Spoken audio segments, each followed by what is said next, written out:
आपण उमेदवारी अर्ज माघार घेतलेला नाही, आपण लढण्याचा निर्णय घेतला आहे, काय नेमकी पुढची दिशा?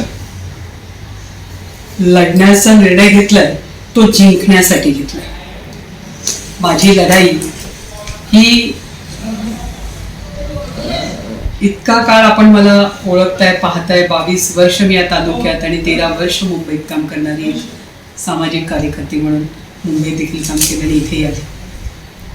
परंतु याच तालुक्याने जेव्हा मला 2002ला जिल्हा परिषदेवर निवडून दिले आणि माझ्यासाठी मुंबईतली कार्यकर्ती ग्रामीण भागामध्ये कधी रुळली, लोकांच्या प्रेमात कधी पडली आणि मग जबाबदारीचं ओझं आणि आपल्याला हे पेलवेल का ही भीती असणारी आशा सतत काम करत राहिली, कामातून शिकत राहिली.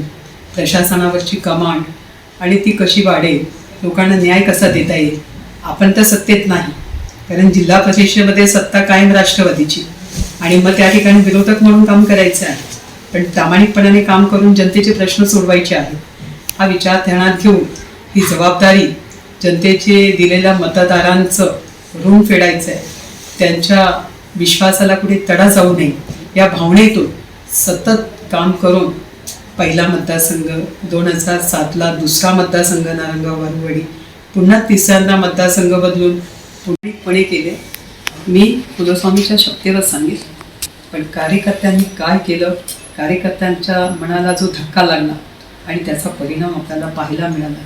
त्याच्यात अभिनेत्याची क्रेज ती एक वेगळी होती. त्या सगळ्याचा परिणाम होऊन दादासारखा 3 वेळा नेतृत्व करून निवडून येणारे छायाछत्र शिवसैनिकांचा हरपला. मला नक्की वेदना झाल्या, कारण मी मनापासून जेव्हा कोणतंही नातं मी जोडते, मी मनापासून जोडते, मी वाहत जाते. मी त्या माणसावर एवढा विश्वास टाकते, मग तो कोणी नसो, तो माझा आहे आणि माझ्याबरोबर तो चुकीचं करणार नाही हा ठाम विश्वास. तुमच्यासारख्या पत्रकार मित्रांनी तर मला 9लाच सांगितलं होतं पुण्यामध्ये, बघा हो धोका होईल.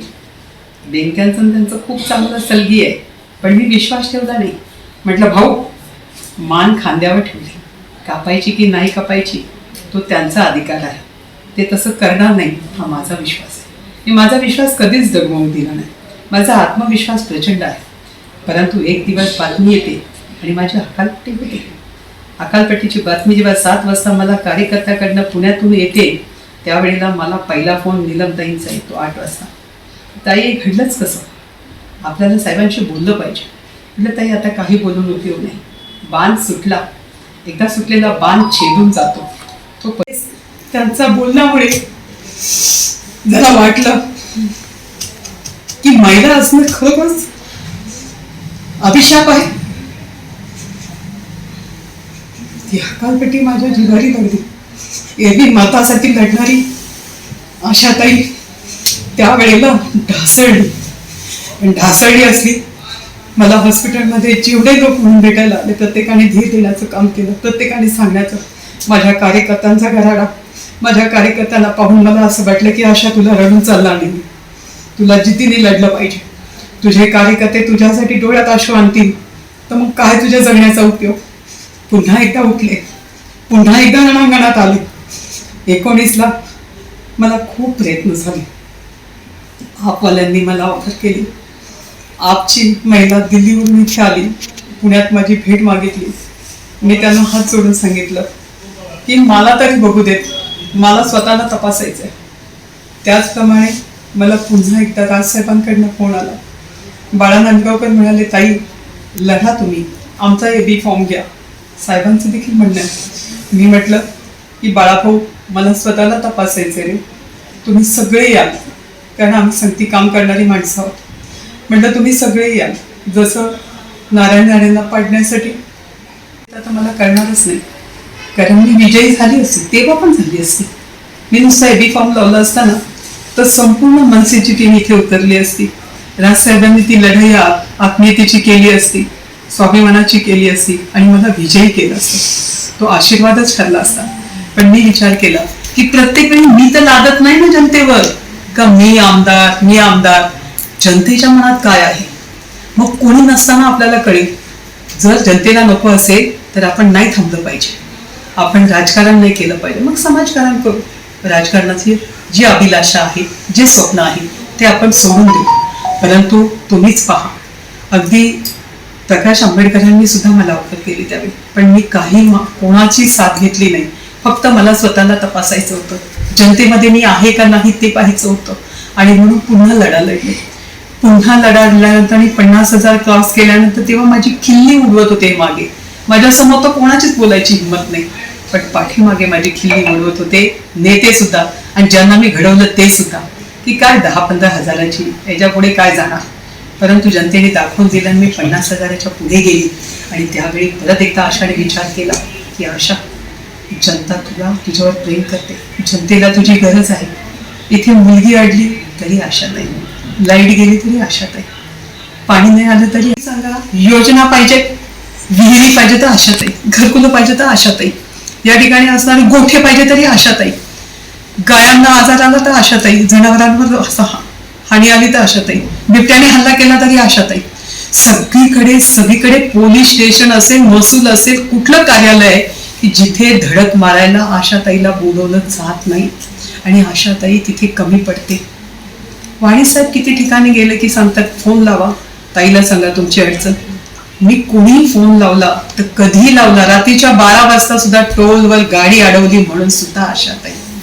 मग जी आशाताई सगळीकडे आशाताई, मग आमदारकीला का आशाताई नको.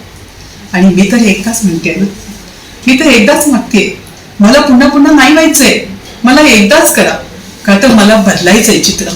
जसं जिल्हा परिषदेमध्ये मी एक सदस्य काय करू शकतो त्याच्या आधीचा इतिहास पहा, 2002च्या पूर्वीचा इतिहास पहा, आणि कोणीही जिल्हा परिषद सदस्य सत्तेतला दाखवा मला की ज्याने माझा उच्चांक गाठला असेल. आणि ही जिल्हा परिषद सदस्य, आमदार, खासदार सुद्धा माझी बरोबरी करून जिंकू शकत नाही. एवढी कामं, डोंगर असलेली कामांची, पण मी नुसती कामच नाही करत आहे, विकासच नाही करत आहे.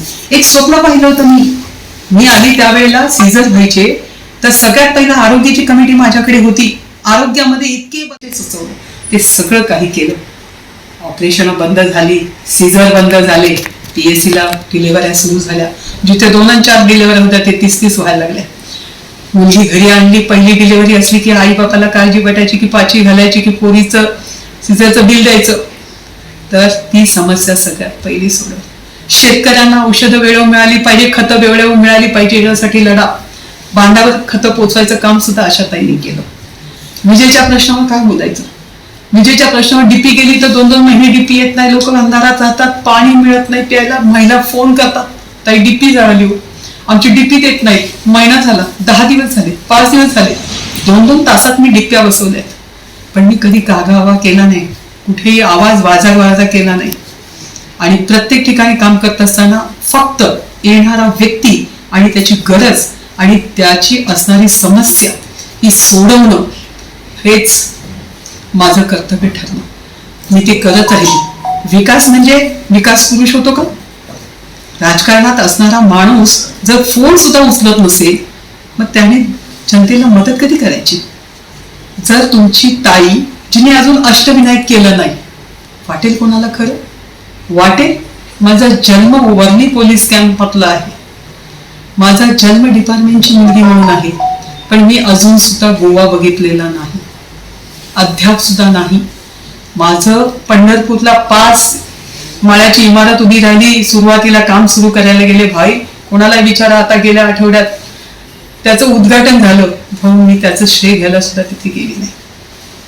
माझा पांडुरंग, माझी विठ्ठल रुक्माई, सगळं मी जनतेमध्ये पाहते. मग तुम्ही सांगा, मला अधिकार नाही का? आणि ज्यांना मी मोठं केलं, मी कधीही 15 वर्षात वाणी साहेब कधी मी कोणाला सांगायला गेली का रे बाबा मी तुझ्यासाठी ही मदत केली, तू मला आता मदत कर म्हणून? एकदा सुद्धा मी कधी कोणालाही जबरदस्ती केली नाही, कधीच सांगितलं नाही. तुम्ही 24 तास माझ्या दारात कधी अर्ध्या रात्रीला येऊन सांगायचे का ताई उद्या ते झालं पाहिजे. हक्काने तुम्ही मला, ज्या हक्काने मला वागवून घेता, वापरून घेता, एक बहीण म्हणून तुम्ही माझ्याकडे पाहता, मला ताई ताई करता. मग असं काय घडतो तर तिला आमदार होऊ द्यायचं नाही? काय, मला कारण तर सांगा. उत्तर आम्ही तिकडे गेलो, आता बस सगळ्यांना संध्या दिल्या, एक संधी त्या बाईला द्यायची. म्हाताऱ्या माणसाला विचारलं तर तो बाबा पण सांगतो, शेतकरी पण सांगतो, महिला पण सांगते का आमची आत्ताचं मत ताईला. मग जेव्हा जनतेच्या मनात आहे त्यावेळेला मी विचार काय करावा? जनतेच्या मनात आहे, जनता मला निवडून देणार आणि मी तुम्हाला आज सांगते 45,000च्या फरकाने मी निवडून देणार. ताई, तुम्ही आता बीजेपीत आहात, जो की महायुतीचा घटक पक्ष आहे. तुम्ही आता अपक्ष म्हणून अर्ज भरलाय. मग बीजेपीच्या कडून तुमच्यावर कारवाई झाली तर कसं पाहते त्याच्याकडे, किंवा काय तुमच्या हे असं असतं? भूमिका असेल. Just wait and watch. Just wait and watch शब्द त्यांचाच आहे. देवेंद्रजींनीच सांगितलं होतं की 2024चा आमदार आशाताई बुचके असतील. म्हणजे थोडक्यात तुम्हाला असं म्हणायचं का त्यांनी सांगितले तुम्हाला की तुम्ही अपक्ष अर्ज म्हणून येऊ द्या? त्यांनी काय करायचं ते त्यांचा पार्ट आहे. मी माझा काय निर्णय घ्यायचा आहे तो मी घेतलाय. माझ्या जनतेला वाटतंय आणि मलाही वाटतंय की माझी शेवटची संधी आहे. त्यामुळे मी माझा निर्णय योग्य घेतलाय, रास्त घेतलाय आणि तो त्यांना पटणारा आहे. पटलाच पाहिजे. कारण पुणे जिल्ह्याच्या 13 तालुक्यामध्ये ग्रामीणच्या एक सुद्धा महिला कोणत्याही पक्षाने दिली नाही.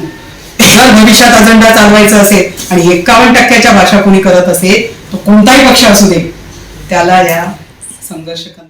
9ला काय घडलं, 14ला काय घडलं, 19ला काय घडलं, मी 19ला घडत असताना मला देणाऱ्यांनी देत असताना सुद्धा मी घेतलं नाही. आता पण मला सांगितलंच होतं ना, छत्रपती स्वतः संभाजी राजेंना तुम्ही विचारा, भोसलेंना, की तुम्ही सांगितलं ना की आमदार बनण्यासाठी जे जे लागतं ते सगळं पुरवलं जाईल, पण शिवनेरीचा आमदार आमचा पाहिजे, स्वराज्याचा पाहिजे, आमचा फॉर्म मेबी फॉर्म घ्या, आमची यंत्रणा तिथे बसेल. तुम्ही त्यांना विचारू शकता. तर तुम्ही ताईंना ऑफर केली होती की नाही? मी त्यांना सांगितलं की राजे तुम्ही माझा सन्मान केला, एका महिलेचा सन्मान केला, मी तुमचे आभारी आहे, पण मला थोडी वाट पाहू द्या. त्याचप्रमाणे मी यांना पण सांगितलं, आपले शेतकरी नेते जानकर, वादळ जानकर, ते तर म्हणले हेलिकॉप्टरनेच येतो एबी फॉर्म घेऊन, माझ्या बहिणीचा फॉर्म भरायचा आहे, बहिणीला मंत्री करायचंय. म्हटलं भाऊ 2-4 दिवस अजून बाकी आहे, विचार करू. मी प्रत्येकाला हात जोडून सांगितलं, सगळ्यांना विनंती केली. राजसाहेबांच्याकडनं तर बाळासाहेब नांदगावकरांना विचारा, पण फर्स्ट डे पासून तुम्ही ताईच्या मागे लागलात की नाही? ताईला सांगितलं की नाही की ताई काय रनिंग आहे आपलं? म्हटलं 56. 60 वर्षाची वाट बघताय का? कामाला लागा. हो, तुम्ही सांगा. सगळ्यांना वाटतंय, सगळे माझी दखल घेत आहेत, मग मी एक महिला म्हणून तुम्ही मला नाकारणार आहात का? बोलावं तसं. प्रतिस्पर्धी उमेदवारांनी प्रचारात मोठी आघाडी घेतलेली दिसत आहे. तुम्ही आपण कासवाच्या चालीने चाललोय. आपल्याला त्या म्हणीप्रमाणे, त्या गोष्टीप्रमाणे आपलं टार्गेट अचीव करायचंय. 8 दिवसात हे वातावरण बदललेलं असेल. हे संपूर्ण जुन्नर तालुका निश्चितपणाने आपल्याला जो दिसेल तो राष्ट्रहिताचा दिसेल, ताई, मागच्या हिंदुत्वाचा दिसेल. महाविकास आघाडीचा उमेदवार साखर सम्राट आहे, महायुतीचा उमेदवार धनवान आहे, कसं पाहतो? तुम्हाला मी पहिलेच सांगितलं, 200 कोटी खर्च करणारे आपण बघितले की नाही बघितले? जर असं असतं तर या देशामध्ये टाटा बिर्लांनीच केलं असतं राज्य. कुठल्याही सर्वसामान्य व्यक्तीला राज्य करायला मिळालं नसतं आणि करताच आलं नसतं. मलाही माझी परीक्षा घेत असताना माझ्या जनतेने जे कौल दिलेलं आहे, माझ्या मायबाप जनतेच्या मनात जे आहे की त्यांनी आता ठरवलंय, त्यांचं आता ठरलंय की आशाताई हाच आपला उमेदवार, आशाताई हीच आपली आमदार, तर ते करणार आहे आणि माझा त्यांच्यावर विश्वास आहे. ताई, जुन्नर तालुक्यातील पश्चिम पट्ट्याची जनता तुम्हाला बऱ्यापैकी म्हणजे चांगल्यापैकी मानते. आपण देवराम लांडे सुद्धा आता ह्या निवडणुकीत रिंगणात आहेत. मग अशा वेळेस तिकडलं मतदान मिळवताना कशी काय तुमची हे असेल? मला नाही काय असं वाटत. माझं मतदान पक्क आहे. माझं मतदान पक्क आहे. ते कुठेही जाणार नाही, कोणी किती काय करू. ते बाबू पाटे यावेळेस तुमच्या सोबत दिसत नाही.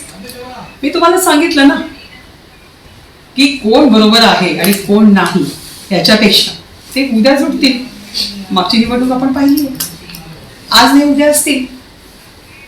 काही लोक जास्त विचार करतात पण कालांतराने त्यांना वाटतं की नाही आपण जोडलं गेलं पाहिजे.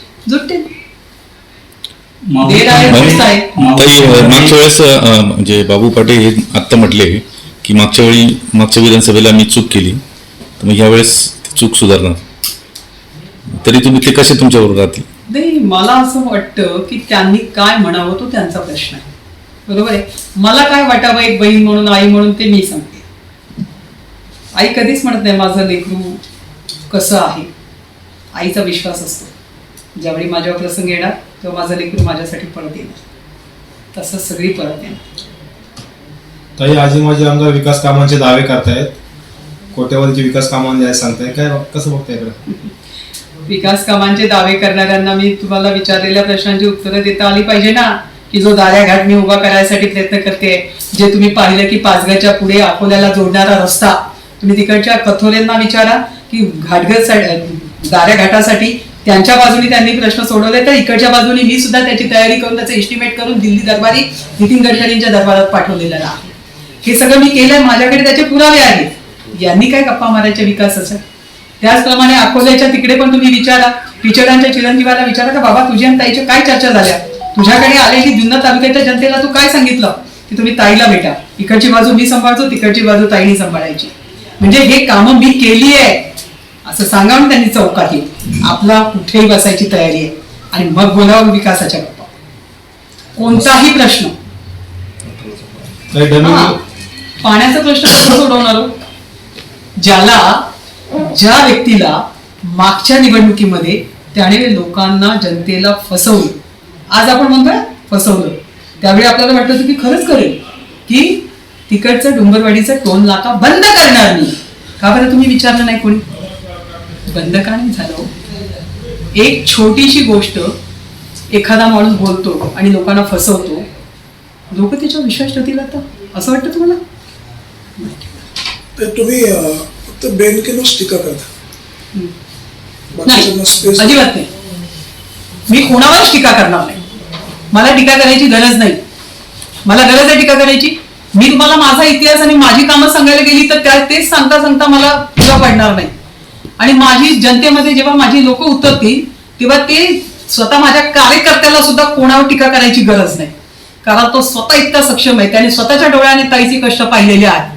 त्यामुळे मला टीका करायला वेळच नाहीये. हा, ते कपडे फाडतील एकामेकाचे, ते एकही असं बिन कपडे फाडता राहणार नाही, पण मला गरज नाही कोणावर टीका करायची. मागच्या पंचवार्षिकला तुम्ही उभे राहिल्यामुळे त्याचा फायदा अतुल बेनके यांना झाला असं पूर्ण तालुक्यात चर्चा होती. ह्या वेळेला कोणाचा फायदा कोणाला होईल असं वाटतं तुम्हाला?